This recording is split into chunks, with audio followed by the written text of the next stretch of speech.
Good day, ladies and gentlemen. Always a special day when we have Father Charles Murr on the podcast. Been a while since been on, Father. How you doing? Kennedy, I could not be better. Thank you for inviting me, and actually, thank you for tolerating me and having me on your show. I thank you. Well, I'm just when I die, I just want there to be, I want it to be easy for them to canonize me by demonstrating heroic virtues. So thank you for coming on to my. Your tolerance will be, and this will be living proof. You can have somebody present this program as your tolerance level. That's what we'd like to hear. Tested and proven. And we're going to talk, ladies and gentlemen, today about the obvious, the conclave, and the death of Pope Francis. But we're going to get into generalities, and Father and I are probably going to wax philosophically. So if you're in for if you enjoy conversations between friends and so forth, and want to hear people wax philosophically, you're gonna like this. So stay tuned, and I'll see you after the intro here.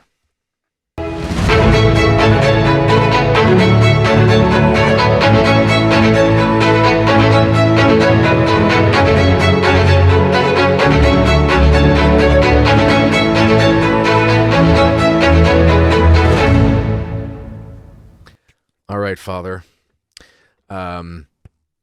The obvious. Pope Francis passed away, and your sentiments when you found out he passed were what? I would love to sound very pious. Yeah. And very priestly and very correct.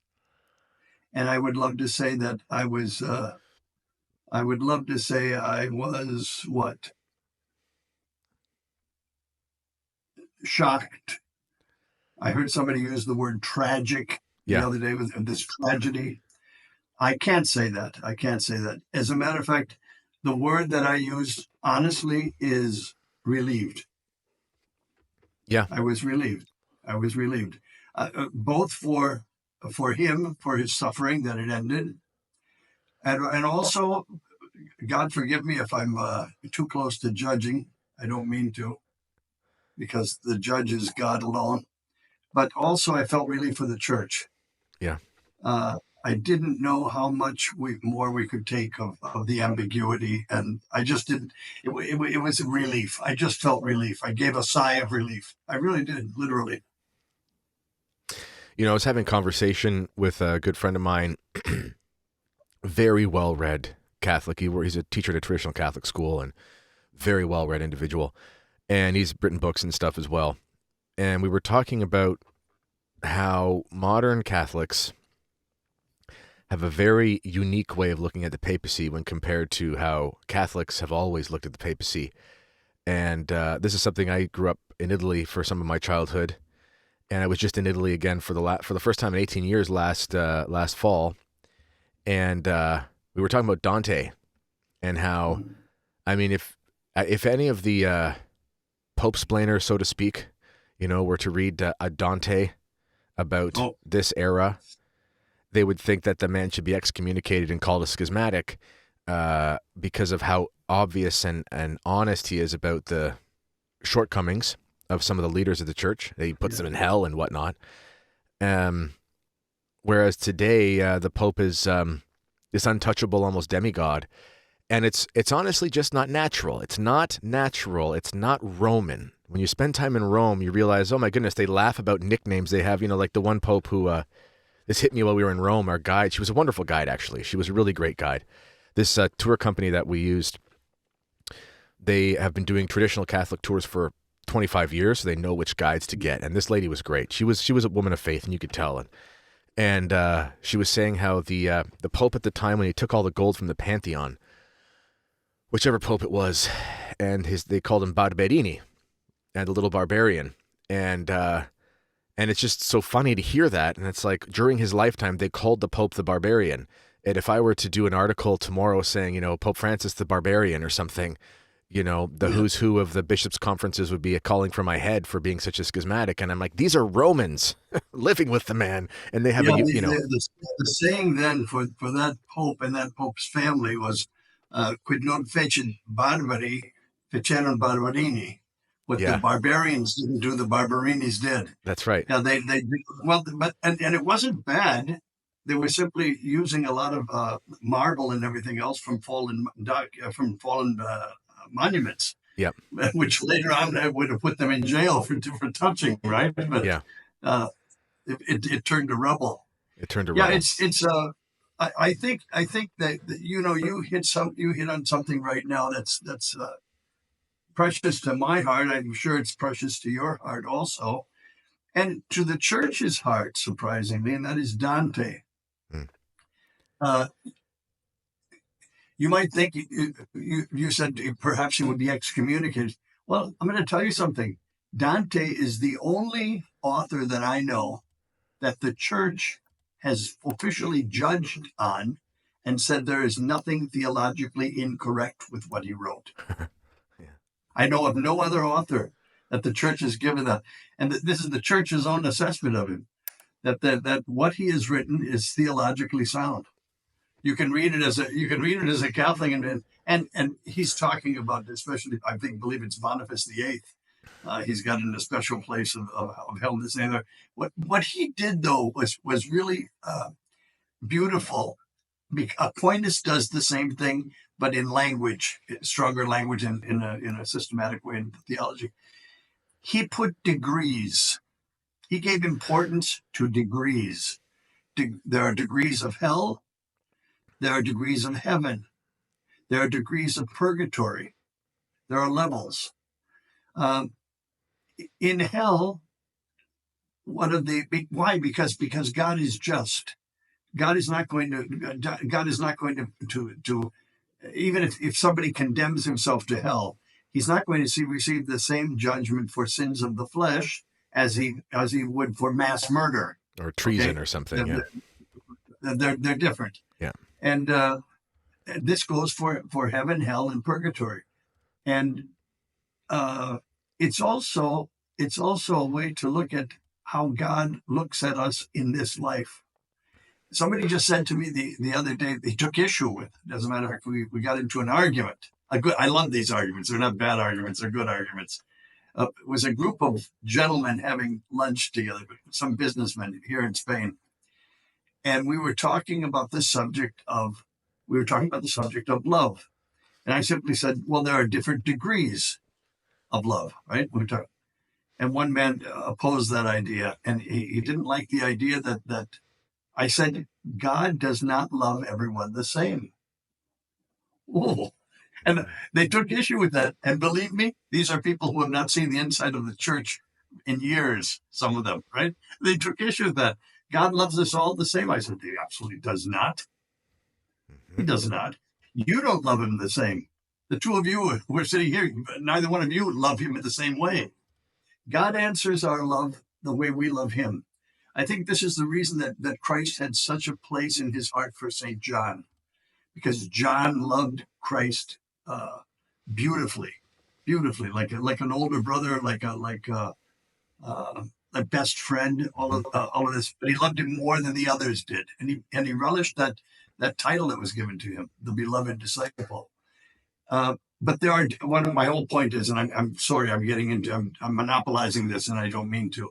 But there are degrees. There are degrees, and this is part of the mercy and part of the justice of God. Those degrees.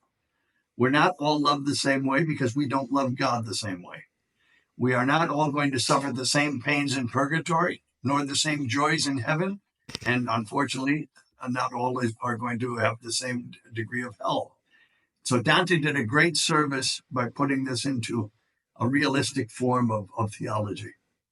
Now, I'll stop talking for a moment. Well, that's why you're on. That's why I pay you the big bucks, Father, so you come on and That's right. Take up all the airtime.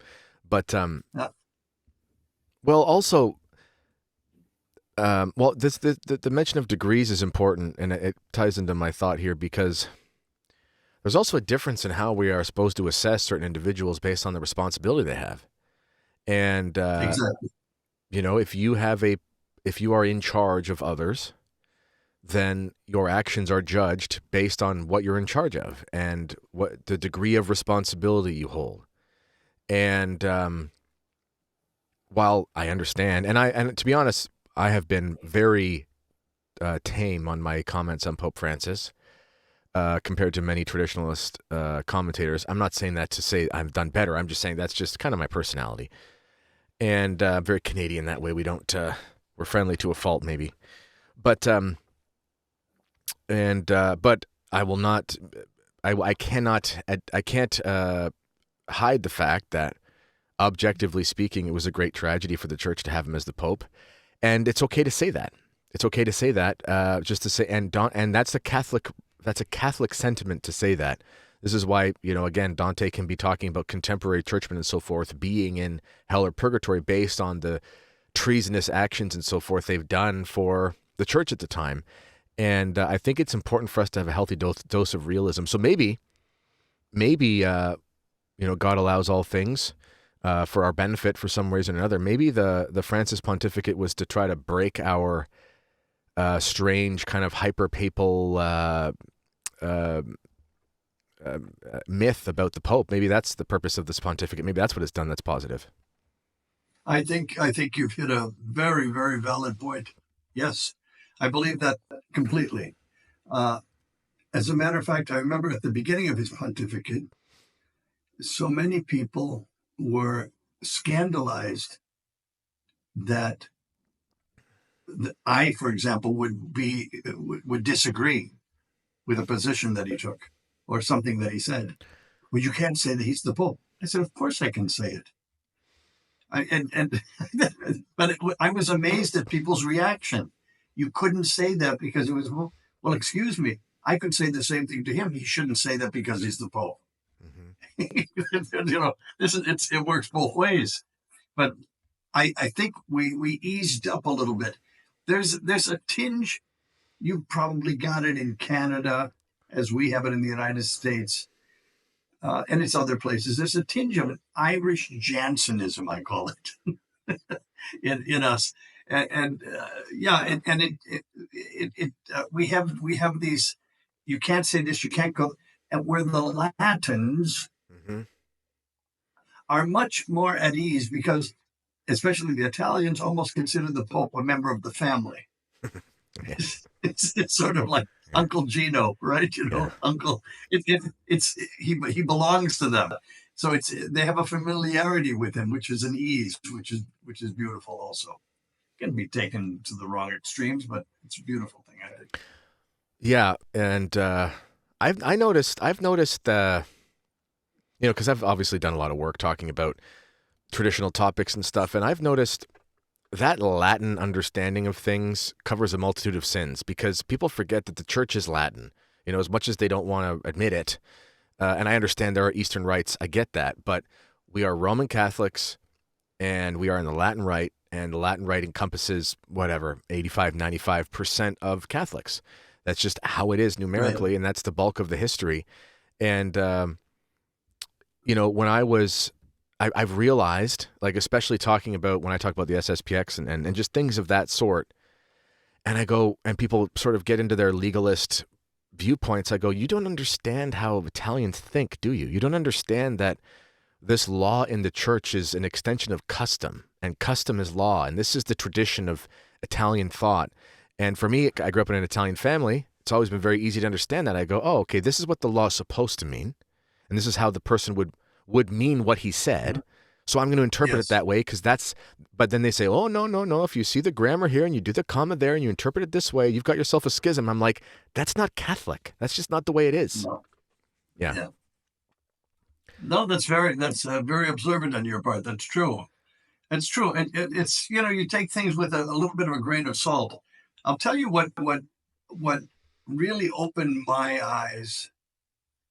Two things, and they happened simultaneously.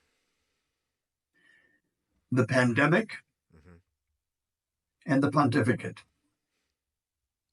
of Francis. They were both hitting at the same time.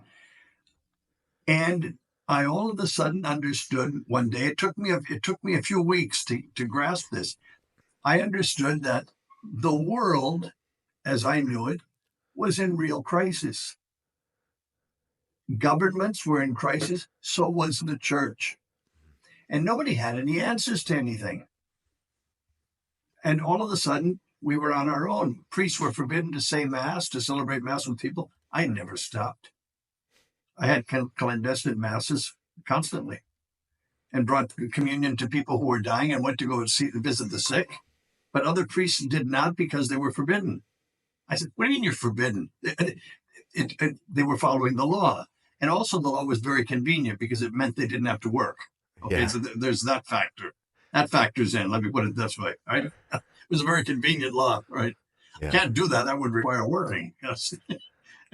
Anyway, those 2 years, which are very strange years, were exceptions to everything because there was nobody was governing.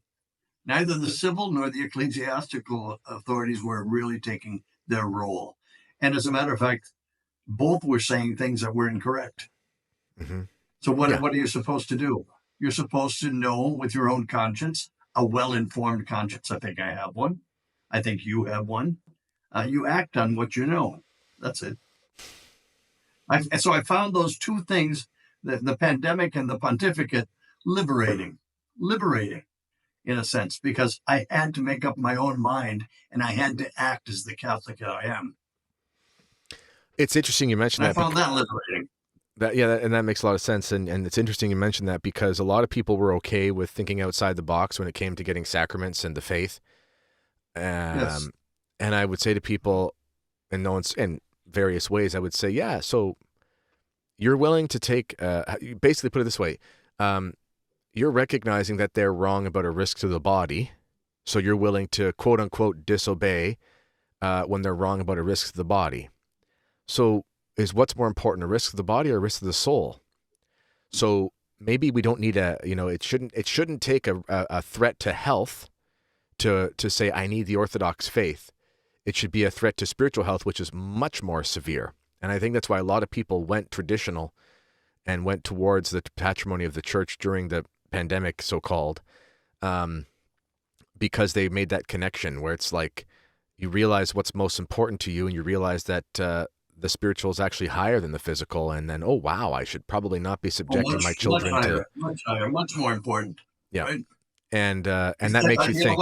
You know why it's much more important? Because the effects are going to last an awful lot longer, called eternity. Yeah, right? It's a long time.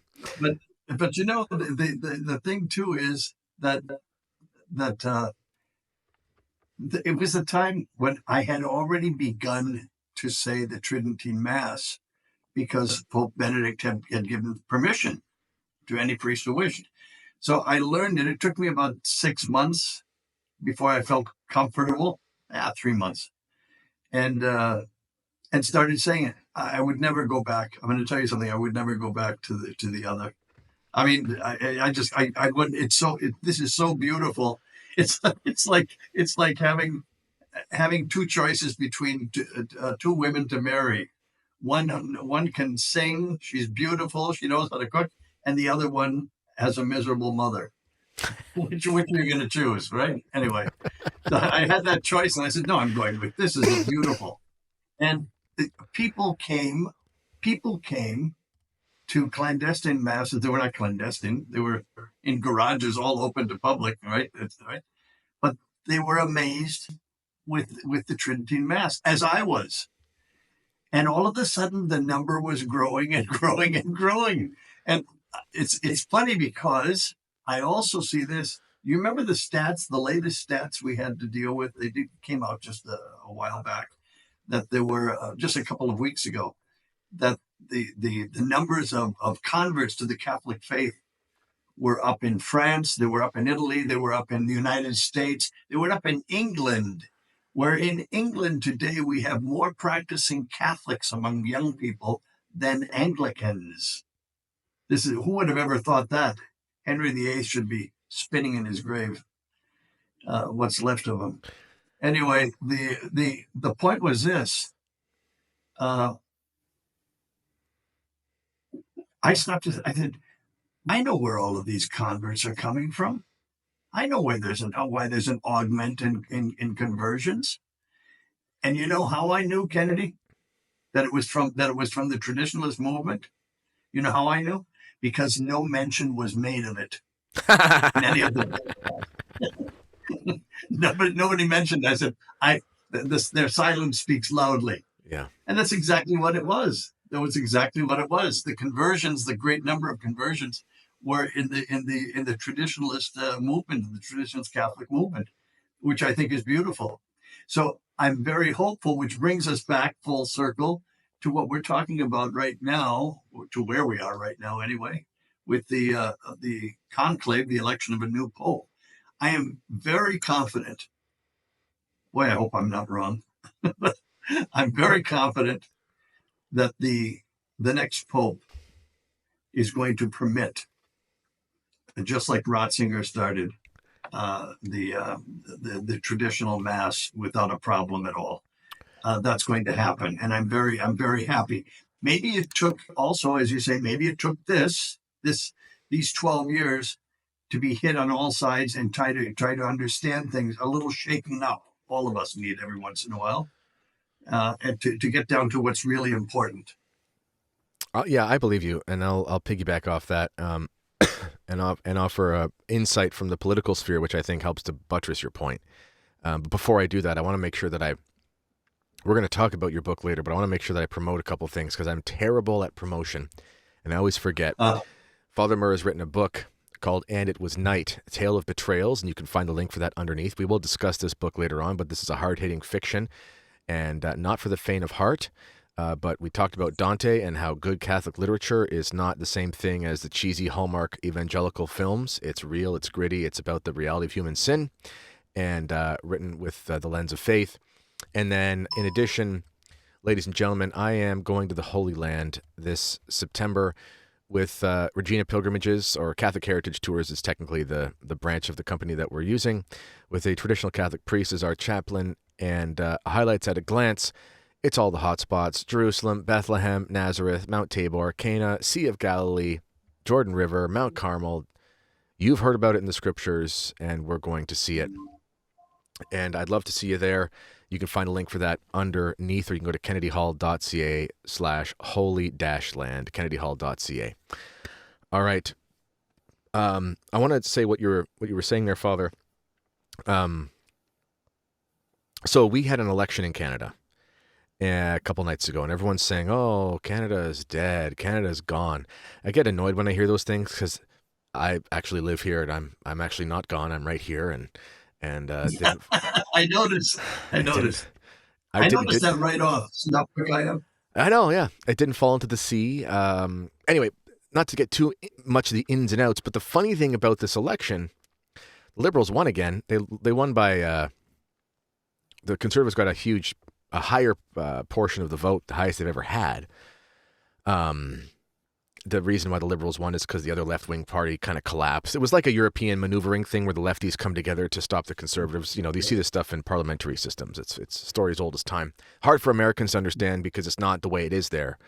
But it's not indicative of the actual population because it's 50-50 at this point. Anyway, point is, the candidate that they brought in, yes, he has a background of being like a Davos guy. But he didn't campaign like one at all, because the movement of the truckers, the movement of the people like myself, the people who aren't insane, forced them to come to the center because the chaos and the discrepancy between the warring parties got so extreme that Canada, for the first time in my lifetime, people were at each other's throats all the time and people were sick of it. And they brought in basically a manager to come in and sort of be the dad in the room. He's not a conservative, and he's not going to be someone I would support as an individual, but his mentality is just simply not what we would expect out of a lefty, so to speak, because people are kind of tired of it. And I see something like that happening in the church. I know where you're going, and I agree. We might get. I agree. We might get a pope who is traditionally minded. We might. But I don't think any of them have the desire to deal with the fallout because it's untenable, and it doesn't make any sense. And most of the bishops didn't even want to implement Traditionis Custodes. Most of them didn't.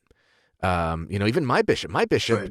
God save him, he is not a fan of tradition, and it's not good in my diocese. But even he has not stopped the traditional Latin Mass. He's made it a little bit annoying, but it's still there, and he's as lefty as it gets as far as bishops go. So. Yes.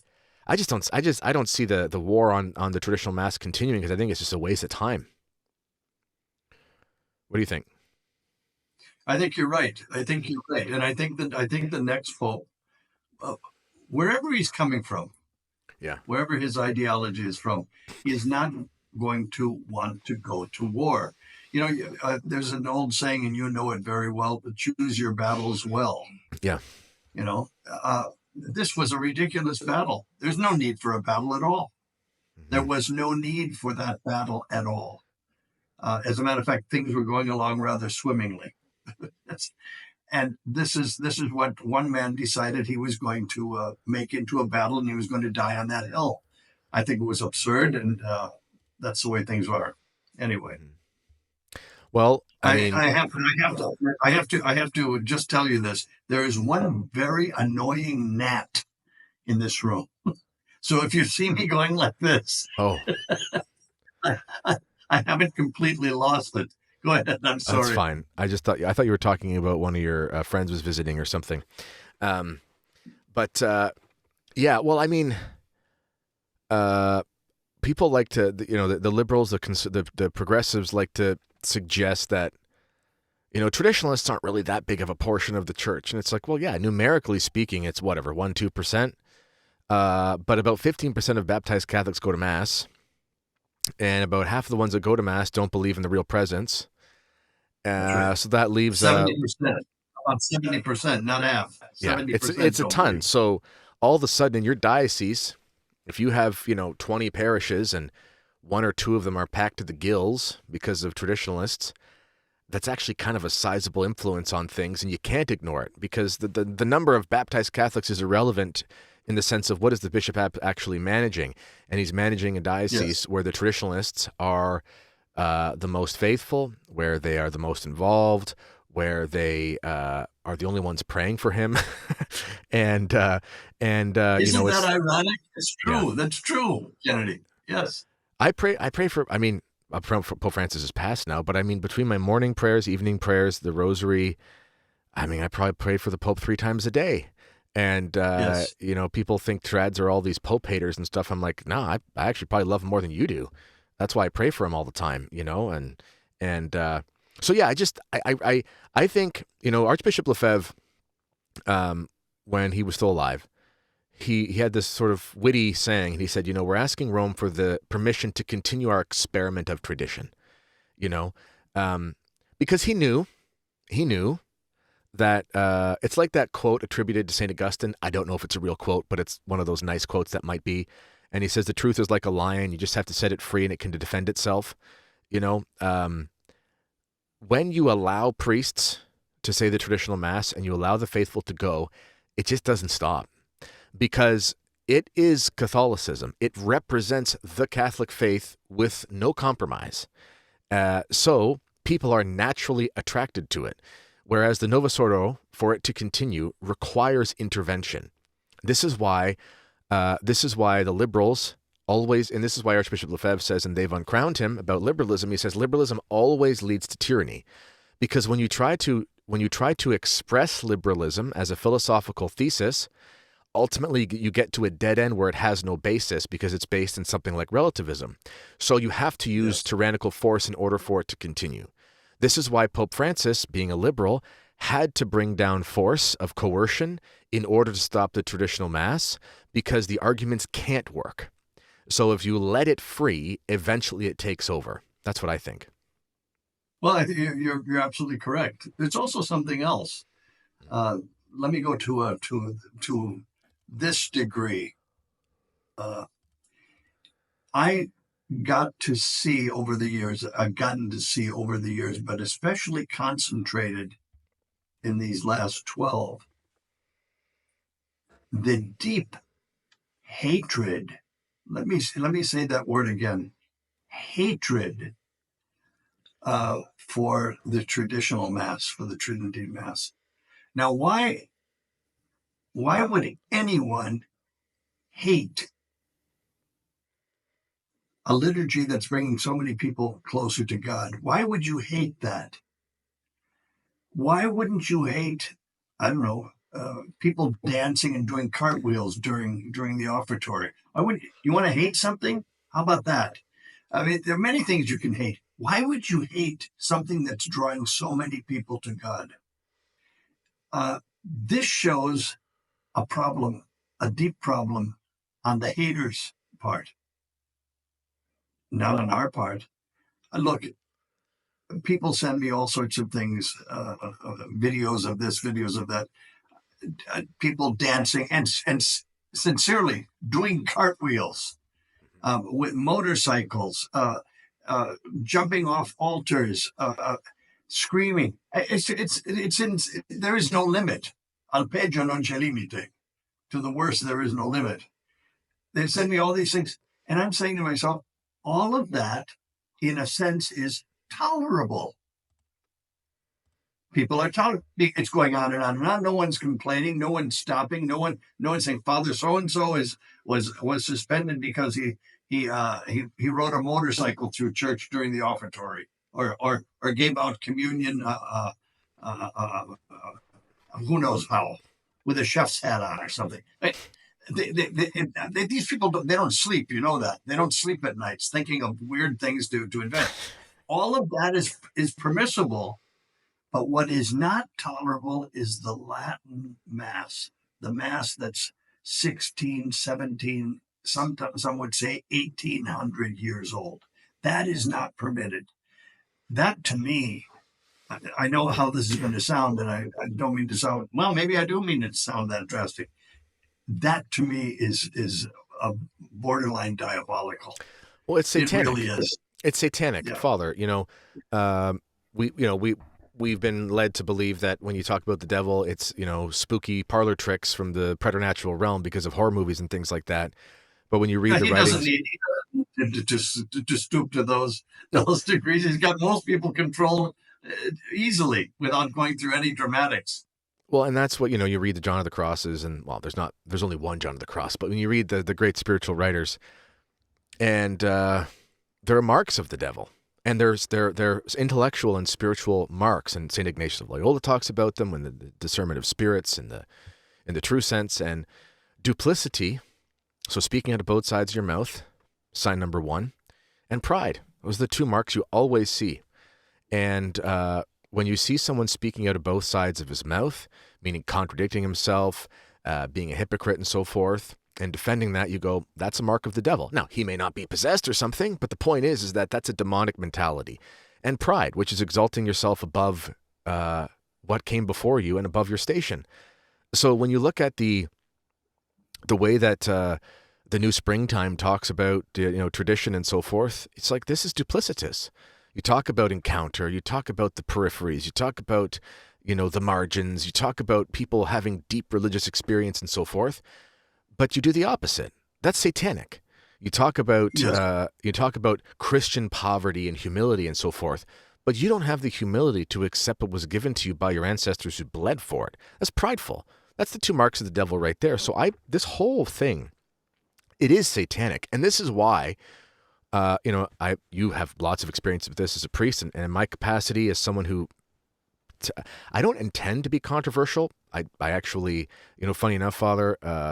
A little quick story. When we were in Salerno, which is a beautiful city. I'd never been there in my life, and I went there for the first time last year. Oh my, it's Italy. Italy's like, it's crazy. In one day you see two apostles because they're 20 minutes apart, and you go, my goodness gracious, half the Holy Land is in this country. You know what Italy has? I'll just do a quick thing here. Yeah. Italy has everything in the world in the smallest area of the world. It has mountains, it has deserts, it has lakes, it has two oceans, it has winter, it has fall, it has the heat, cold. It's everything in a capsulized area. It's fantastic. It's fantastic. I believe there are no people. Well, I'm going to be careful because I say this also about the Mexicans. I think they're very specially blessed by God, but the Italians are absolute delights. Absolute delights. Father, my Aunt Piera, her property in near Lucca, it's on the same plot of land where Broli Olive Oil started, by the way. They were my neighbors, funny enough. So my mom's family's on her side her neighbors are billionaires, but it's same olives that my uncle Lorenzino, God rest his soul, used to cultivate, but he didn't have business sense, so his neighbor went rich and he stayed a gardener and worked Happens for in the the best of Bertolis. families, Kennedy. Pardon? Happens in the best of Yeah, families. it does. And so I remember I actually met one time we had dinner with the heir of the Broli Olive Oil conglomerate. He lives in South Africa now.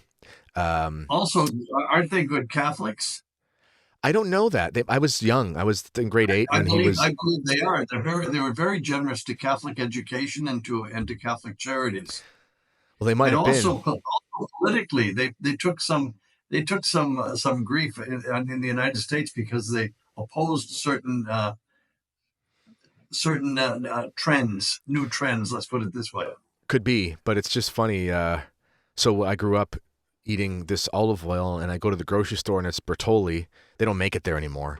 And I go, I grew up on the real Bertoli, but anyway. But but her property's for sale because she's old and whatnot, and it's like 300,000 euros. It's in Tuscany with an olive grove in the mountains, overlooking villas and things. And we were in Assisi, my wife and I have my citizenship still. And I said, sweetie, we could move there. And she's like, I know. But so anyway, you're making me want to go back, Father. So you got to stop talking about how nice Italians are. Maybe we should talk about this house for sale. Yeah, no kidding. I couldn't. And there is a traditional chapel about 20-minute drive away. But anyway, what were we saying before that? We were talking about how Italy has everything. What were we saying before that, Father? I lost my train of thought. Probably an Italian mentality that's different. Salerno. Salerno. Yes. So Salerno. That's in the south. I never went to the south when I lived there. We just, there's so many historical places 15 minutes away. You don't even drive further than an hour if you live in Italy for most things. And so I'm so non-confrontational that I ordered cacio e pepe, and they brought me a matriciana, a different pasta. And my wife goes, "That's not what you ordered." And I said, "Meh, whatever. This is great. I don't want to send it back." I was happy with either. And the server comes out and he goes, "Oh, I brought you the wrong one. Here's your cacio e pepe." So I got 2 pastas, 2 dishes for the price of one because I was non-confrontational. I'm the kind of person who hates confrontation, won't even send back his wrong order, and it always works out for me. So the funny thing is I'm known for being this highly controversial commentator and so forth in Catholicism, but I'm not that way as a person. And when I look at what's... I've never found you that way. You may have that fame. I don't know where you get it. I've always found you quite reasonable and calm. Well, that's because you're sane. That's because... well, thank you very much. And a lot of people would disagree with you on that one, too. That's because you understand Italians. Yeah, so I have no problem, calling this situation satanic, and people get upset at that, but it is satanic. And what else would it be? I mean, who's the enemy of the church? Of course it's the devil. Of course an attack on the patrimony and the history of everything is satanic. There's nothing else. Yes. And it's Fulton Sheen was the first one who woke me up to the meaning of diabolical, right? From diaboline. Yes. 2 Greek words, which simply means to pull apart, to tear apart. And the opposite of that is symboline, taking 2 things and bringing them together, right?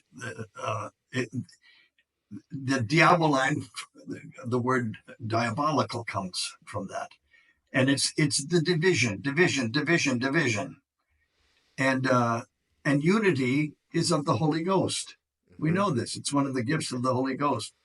Now, the problem is that we're in this weird political nonsensical world where we're saying that diversity is our strength. Diversity is no one's strength. Diversity, divide and conquer. Divide and conquer. That's what diversity is. Well, of course, we're all diverse. We understand that, but from that we make a unity. Yeah, but Father, we don't remain diverse. Ask a liberal what he means by Yeah. diversity and say to him, Oh. you can't talk about restaurants. What do you mean by diversity? And you can't say you like eating Thai food and Mexican food and Middle Eastern food. Explain what it is as a virtue. What are you talking about? I love going to the festivals. Oh, well, yeah. What do you do at the festivals? Yes. Well, you can't talk about the food. And they don't actually, they just like stuff. Liberals, I remember one time I was in the staff room at my old high school, St. Michael's Catholic High School. Sadly, it's Catholic in name only. And I was on as a teacher. And this town that we lived in, not a big city, small city, 30, 40,000 people. Not very diverse, quote unquote. And who cares? Because whatever. And I was in the staff room, and one of the colleagues was saying how she was moving to a neighboring city with her fiance or whatever. And she said, yeah, I just love how it's so diverse. And this town we're in is not very diverse. And the other colleague goes, oh, that's a great point. Yeah, that's great. That's a great reason to move. I remember talking to this colleague later because we had a decent relationship. I said, like, would you ever go to a little village in Italy and say, you know, there's not enough Chinese restaurants in this Italian village. I don't like how all there are Italians here. And she kind of went, oh, I guess you're right. And I said, I mean, that's great. I don't care what color, whatever. I'm the 90s kid. We were told that you're not supposed to see color and whatever. And I don't care. But I think it's okay if you just are what you are. And I think it's okay if everybody around you is the same as you, if that's just what it happens to be. And you should be okay with that and not make a thing of it. Whereas diversity is anyway, it's like the same stuff we're talking about with the modernists in the church. You know, they say one thing and they mean something else. You know, they say diversity is their strength. What they really mean is division is their tactic. You know, they say we love the periphery, which they really mean is they want to bring in heretics. And that's kind of what they're going at. My dad had, I thought, the healthiest outlook on the whole question. We had some neighbors when I was growing up that were sort of odd, and they had one of their kids was always in trouble with, and I think he's in and out of prisons now. Just the lack of good parenting, believe me. Anyway, this kid, to bother my dad, came over and he said to my father, my mother and my father had a holy hour every evening between 5 o'clock and 6 o'clock. Now, that holy hour consisted not in adoration of the Blessed Sacrament or the Rosary. It consisted in brandy with water and no kids. And they sat at the dining room table and talked, the two of them. Yeah. We were not permitted to go in. So this kid came over with the long and the short of it, and I said to my father, said, you know, Mr. Murr, my mom and dad are selling our home. Well, my father lit up. He was excited about that. That would be good because they would be leaving. And he said, and they're going to sell it to a black couple, a black family. And I was standing not too far away. I was over here the whole thing. And he said, what do you think of that? To get my dad's goat, I guess he thought he was going to. My father said, well, you tell those black people when they move in that if they like brandy, if they enjoy a brandy every once in a while, and they like bridge or would like to learn to play bridge, they're invited here any night. Yeah. Right? What was he saying? I'll take them on my terms. I'll like them as people or I won't like them as people. If we have the same likes or dislikes, that's fine. That's all that it's about. Right? Anyway, our traditionalists, the traditionalist movement is growing. It's going to grow. It's going to be successful. And I'm going to tell you something. Remember, I'm 75, so I don't have a lot of time left on this earth. But long after I'm dead, you're going to remember that I told you this. The Latin Mass is going to really be the future of the Catholic Church. It really, truly is. And there will come a time where the Novus Ordo is going to be re-examined, and they will put something together that is more like the Latin Mass is already. It's going to change. Things are going to change. We are going to regain our Catholic identity. We've lost that. And good things are happening, and good things are going to happen. I'm very hopeful for this election. I really am. Okay, so let's talk about that. Let's talk about that. Because, you and I were chatting before you came on, or before we press record, and this is a different kind of papal election. You were saying beforehand that in the last 3 or 4 popes, especially given the inside information that people like yourself had with the connections and working in the Vatican and whatnot, it was pretty obvious who was going to win. They're not allowed to campaign in the official sense, but at the same time, we all know that in an unofficial way, there are lots of plans, and people kind of know what the zeitgeist is within the conclave. This one is really unknown because, yes, totally yes, they're progressives. Yes, they're progressives, but they're hated. So the new springtime thing doesn't work anymore. And the church is really only growing in areas with very traditional piety and liturgy and morals. And those are the people you want on your side. So it kind of is a wild card. So what do you think? Like, what kind of man, or at least how will this man have to govern, you think, to be liked and respected? Let me tell you what I'm hoping for. Not necessarily what's going to come, but what I'm hoping for and what I'm praying for. This is not a complicated answer. It's not a complicated question.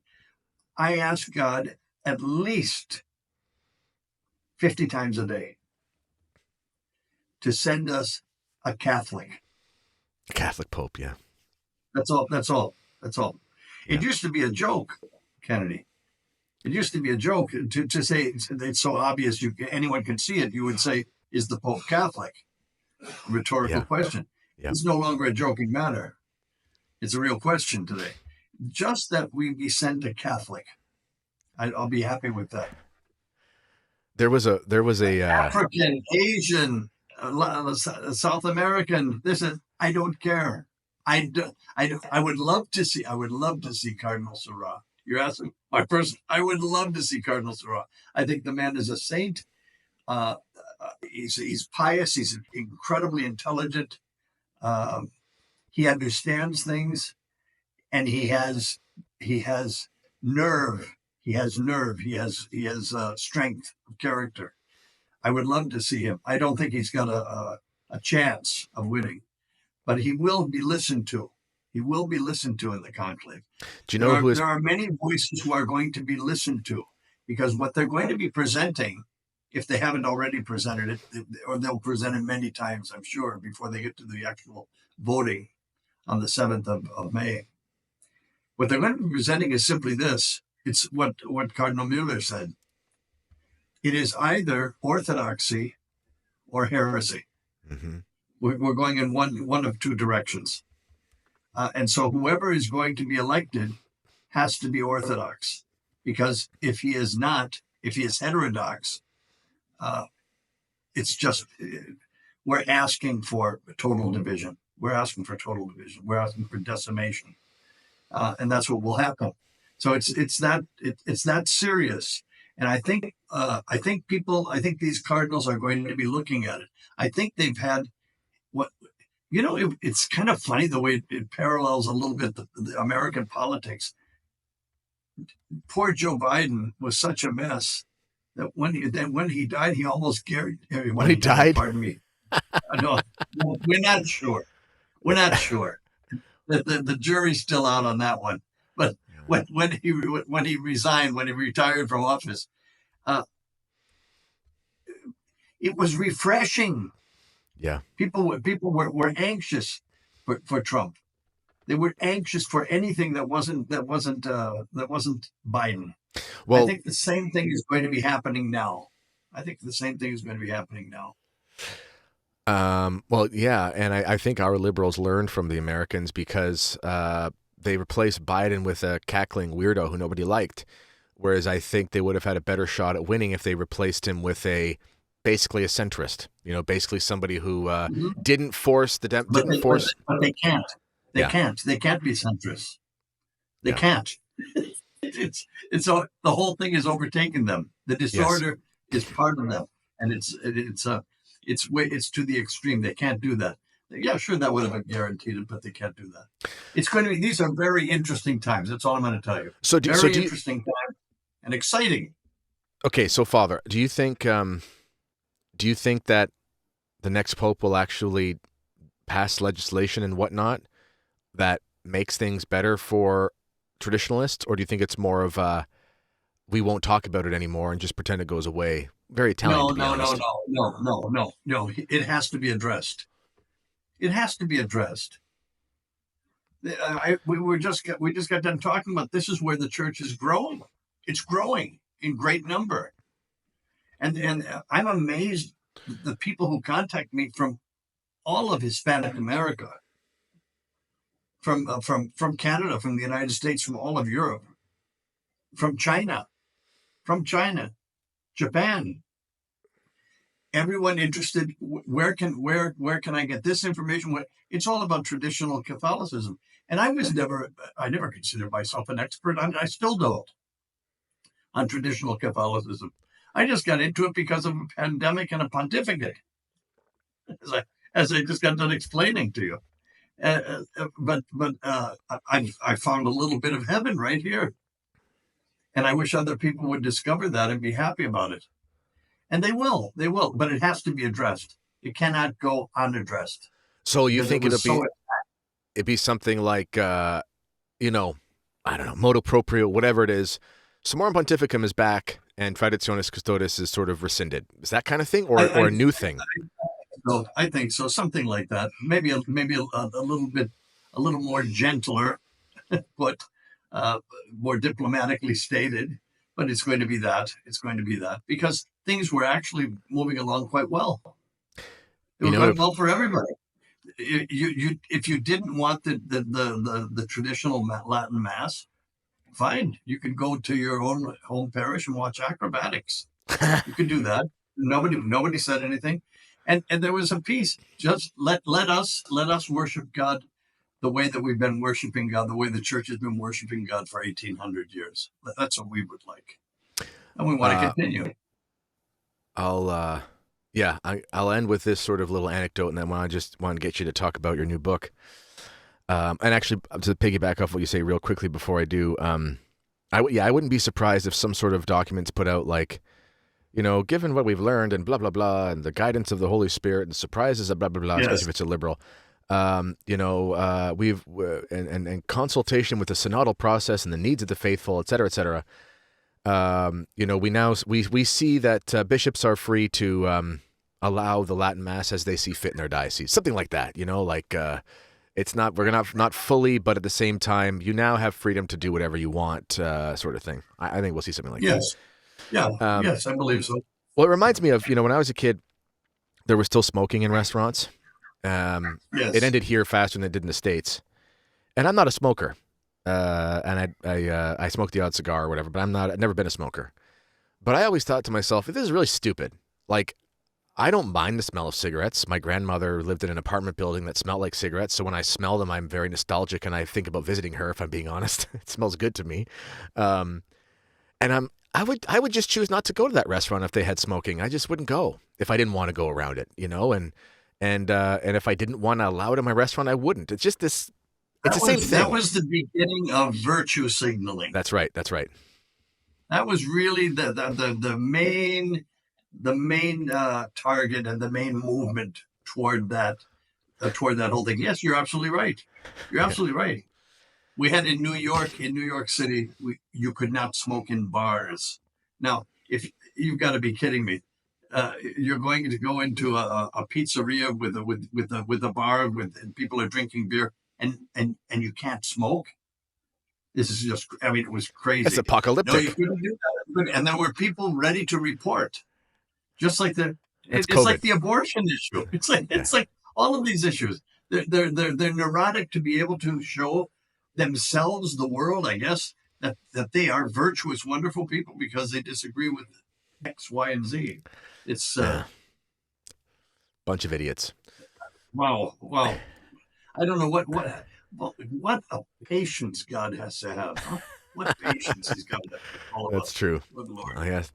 He has to put up with all of us. So, Father, why don't you tell us quickly? I'll show the book on the screen here again. Why don't you tell us what your book is about in a general sense and where people can buy it the easiest? I'll be very quick. For the last several years, people have been asking me, well, how did you get to Rome? How did you end up in Mexico? And then how did you end up in New York?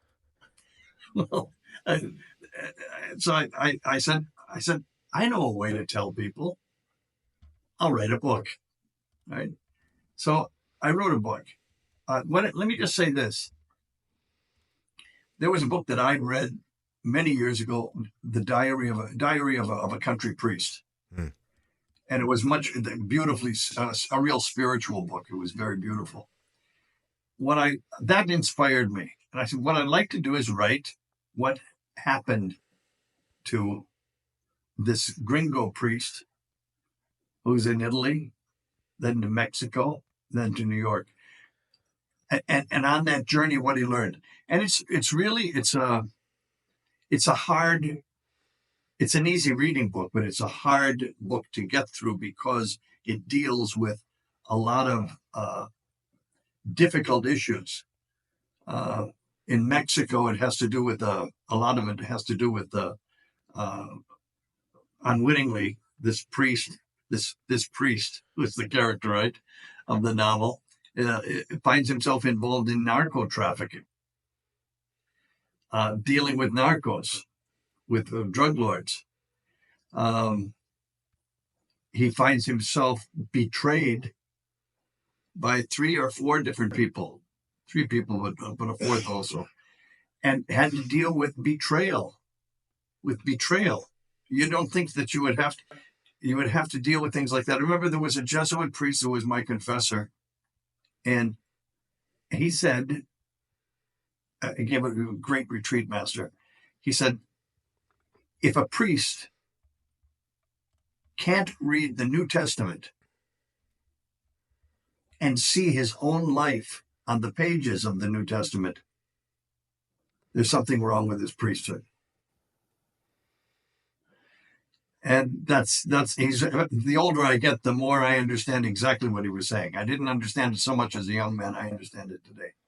So if Christ was betrayed, then the priest should be betrayed. He should experience that as another Christ. And he does. Most priests understand exactly what I'm talking about. Also, just connecting with Dante. Dante has, as in hell, the lowest ring of hell. The lowest. You can't get any lower than that, is betrayal. Mm-hmm.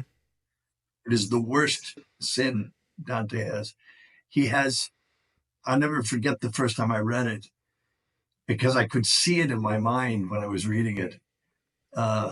Dante goes to hell, and from a distance is looking at this dragon frozen in a lake. And I think, frozen? There's ice in hell? Why would there be ice in hell? Well, the ice in hell is that heat is always associated with love. Ice is associated with hatred. Say something, she's ice cold, or he was ice cold, or an icy stare, right? But the devil is this dragon frozen in this lake of ice. And when he goes to speak, out of his mouth appear 3 heads on the end of his tongue. They are the heads of Cassius, of Brutus, and of Judas Iscariot, the 3 greatest traitors that Dante had ever encountered in his meditations. The 3 greatest betrayers of the greatest loves. To go through betrayal makes you a real person. Makes you a real person, a spiritual person, when you understand what people are capable of. and what you yourself are capable of. There was another problem and I'll end with this. There was a problem with betrayal in the case, in my case, and that was that the betrayal was ongoing. It didn't stop. It wasn't a one-time thing and then you're done with it. You just need time to heal, right? It wasn't that. It continued through the years. When you have an enemy a best friend who becomes your enemy, and he's intent on destroying you, that continues. It's sort of like having a wound and a scab, and right when the scab is beginning to heal, rips off and starts again, right? And I remember talking to. Do you remember this woman, beautiful woman, African woman, Immaculata? Oh, she talks about the Kibeho and the Seven Sorrows, right? Yes. I read her book and I heard her talk. Well, she gave this talk, and she's talking about betrayal, how the people in the tribes betrayed their own tribesmen. And I listened to the whole thing, and afterwards she was available, and I kind of got her off to the side, and I said, I understand what you're saying. What about a betrayal that goes on and on and on and on and never stops? How do you forgive in that point? She said, Father, why are you asking me this? She said, you have Christ. When he was dying, he was still being betrayed. Until he died, not just on Holy Thursday, everyone betrayed him. His apostles betrayed him, this and the other thing. And he said, Father, forgive them, for they know not what they do. This is it. His dying words were addressing the betrayal. What I wanted to say is that's the story of the book, and it deals with what one man had to go through. I just caution this, and then we'll stop with this. I don't like giving commercials, especially on something that I wrote. Somehow I'm from a school that finds that in poor taste. However, I'll say this: if it's not a book for the weak of heart, it's not a book for people who easily scandalize. There are rough scenes of torture, brutality, a lot of hard things, and there's some language that I toned it down a lot. I did as much as I could tone down, but there was some language that's offensive. I think some people would find it offensive. If that would scandalize you, please do not bother buying the book. Don't read it. But for those of you who are able to, I think it's a good story. It's a true story. It's one of survival in a real Christian Catholic sense. That's it. Well, that's intriguing. I think everyone's going to want that. And as a little historical background, ladies and gentlemen, even though we don't see the words as curse words today in Dante, many of the words in that book were actually seen as like saying bad words, but in the context of hell and whatnot, they were natural, and that was not something that historically was scandalizing to Catholics. The reality of sin is something that is just there, and you can try to find a fine line on how to present it, but if you don't present it at all, then it's just not real, is it? And so I applaud you, Father, on your attempt to give us a real book that deals with... I tried to behave as best I could, but there were points where you just... Where let me just put it this way to you, Kennedy. There are moments in life where, gosh darn it, just doesn't do it. It's just... Yeah, well, what the heck, Father? What are you going to do about that? There you go, what the heck. Okay, that's great. And I'm going to show you guys one more time on the screen the pilgrimage that I'm going on this this fall. And I don't know why I can't get it to fit properly, but whatever, it's there. And if you want to go to the Holy Land on a once-in-a-lifetime trip, click the link down below, and I'd love to see you there.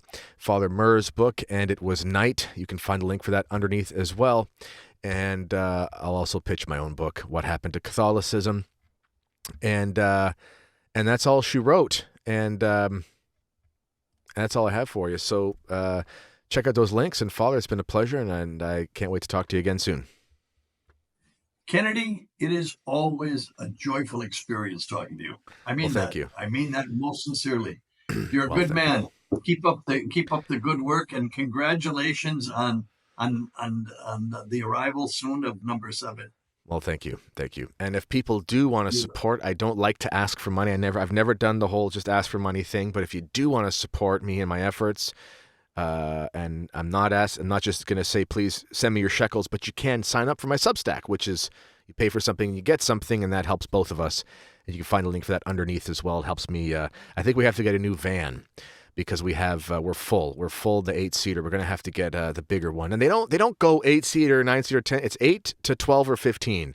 So you got to get a whole new car anyway. So I got to get a new one in the fall. So there you go. All right. That's all I got, ladies and gentlemen. Until next time, God bless you all.